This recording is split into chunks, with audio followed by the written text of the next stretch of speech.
Dear students, welcome back to the channel. In this video, we are going to discuss the question answers from the poem Razia the Tigress from class 10th main course English book. So let's begin.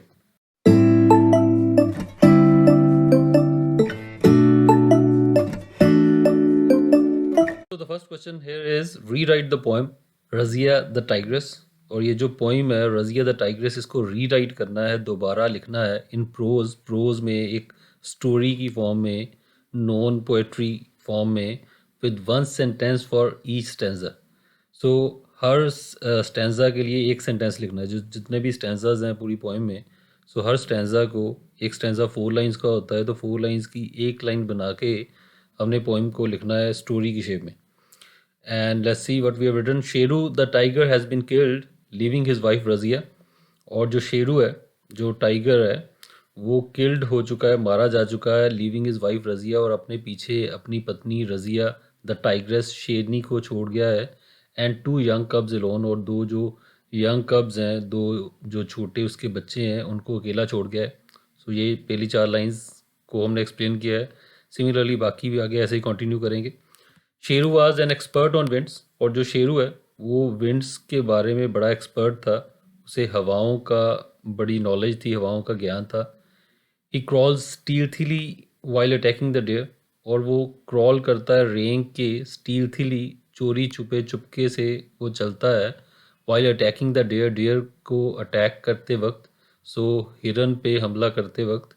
Because he knows, क्योंकि वो जानता है, that the deer would smell him, कि जो dear है, जो हिरन है, उसको स्मेल कर लेगा, उसको उसकी सुगंध आ जाएगी. If he went down wind, यदि वो डाउन विंड गया, हवा की दिशा में ही गया, तो वो उसकी जो स्मेल है वो हिरन तक पहुंच जाएगी, वो ये जानता है.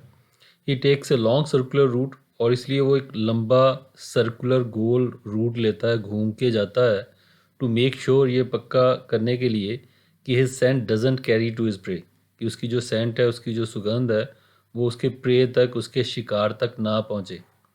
ही catches the deer with his claws, और वो डियर को, हिरन को अपने क्लॉज के साथ, अपने पंचों के साथ उसको पकड़ लेता है. But now Sheru has died, लेकिन अब शेरू मर चुका है. And nobody dreads his footmarks, और कोई उसके फुटमार्क्स, पैरों के निशानों को ड्रेड नहीं करता, उससे डरता नहीं है. रज़िया इज़ सैड, रज़िया जो है वो सैड है, जो टाइग्रेस है वो दुखी है. एंड वरीड, और चिंतित है, अबाउट हर कब्स, अपने कब्स को लेके, अपने बच्चों को लेके. whom she can't leave alone, जिनको कि वो अकेला नहीं छोड़ सकती. For the fair of hyenas, और हाइनाज के जो लकड़बग्गे हैं, जो जानवर हैं दूसरे जंगली, सो उनके डर से वो उनको अकेला नहीं छोड़ सकती.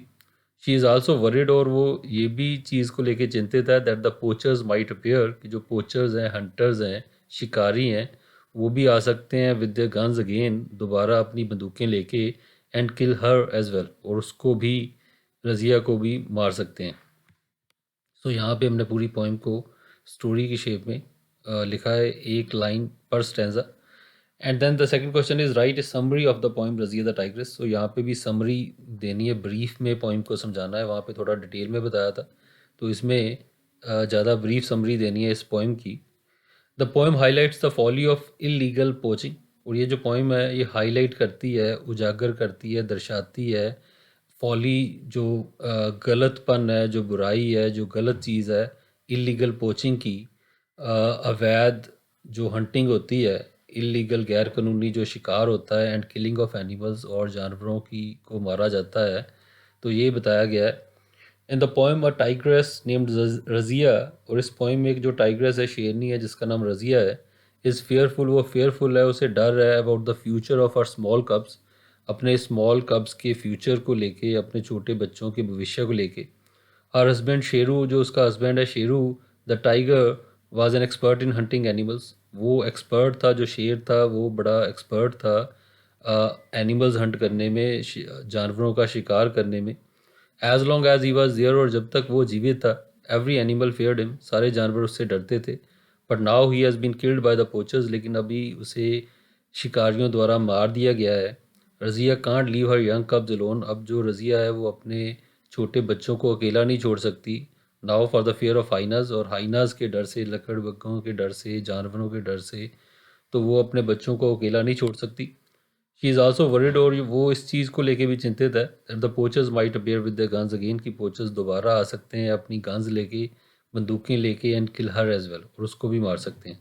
सो ये जो लास्ट लाइन है, लास्ट एक दो लाइंस वो तो सेम ही है, तो उसमें भी हमने वही कहा था, समरी में भी देखा जाए तो वही लाइंस हैं।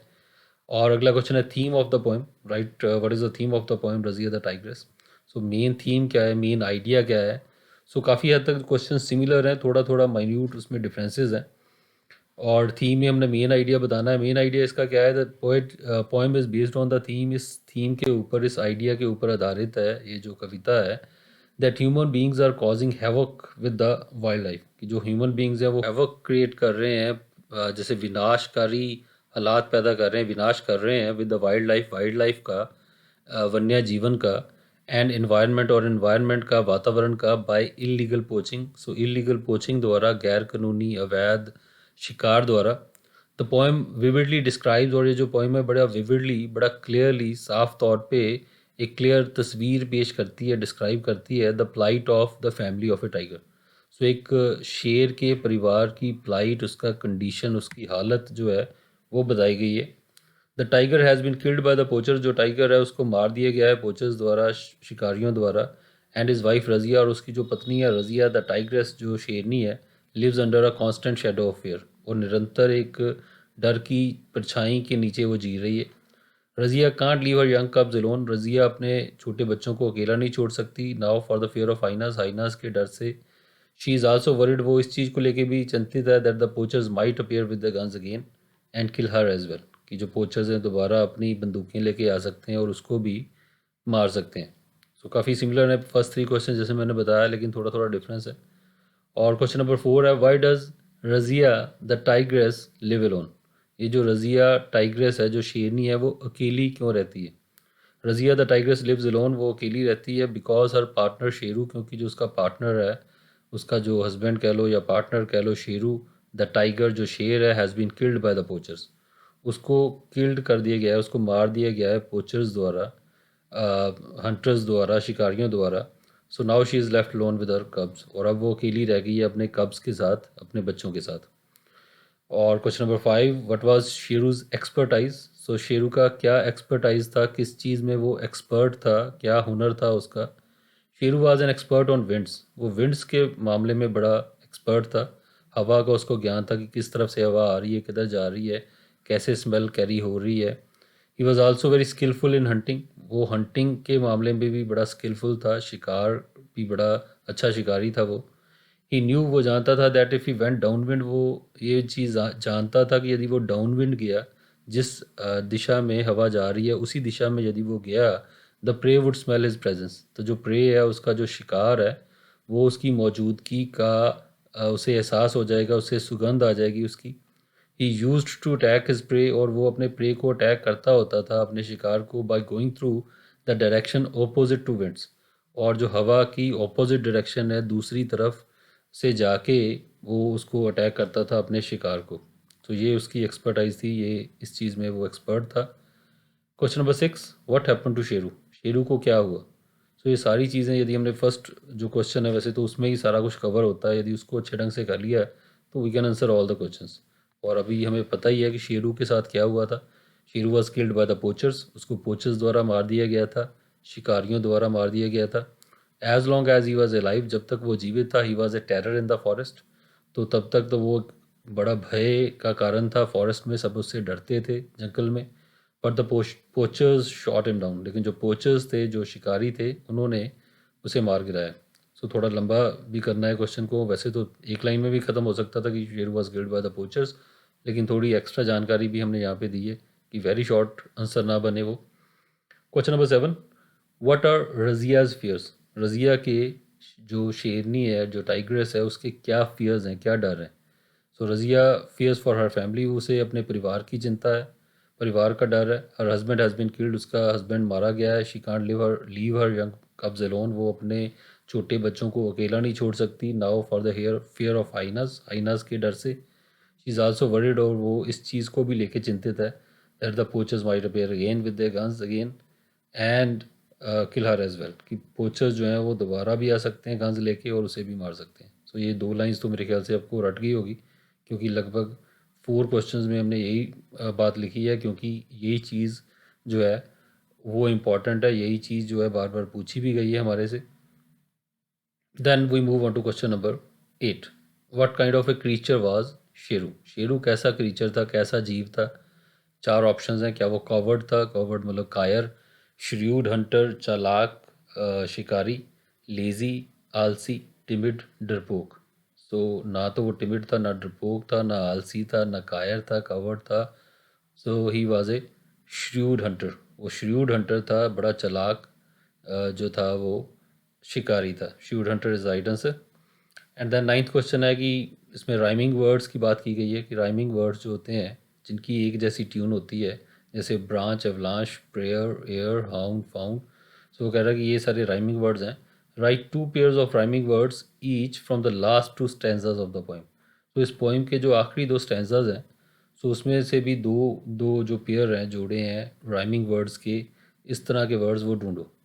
तो ये हमने ढूंढे हैं। The rhyming words in the last 2 stanzas are gone, alone, start, heart, alone, bone and fear, appear. So these are the rhyming words coming in the last 2 stanzas.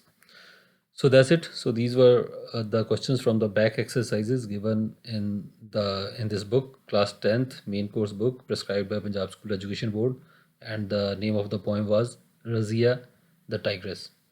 So we have done all these questions, and I hope the poem would be very very clear to you. So in the earlier video we did the explanation of the poem.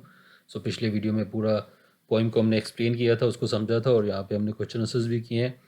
तो दोनों यदि आप videos देख लो तो there is nothing left. तो सारा कुछ जो पोइम के साथ रिलेटेड है, everything is covered. And if you have any doubts, any questions, any feedback, you are more than welcome to share it with me. So you can post your feedback in the comment section.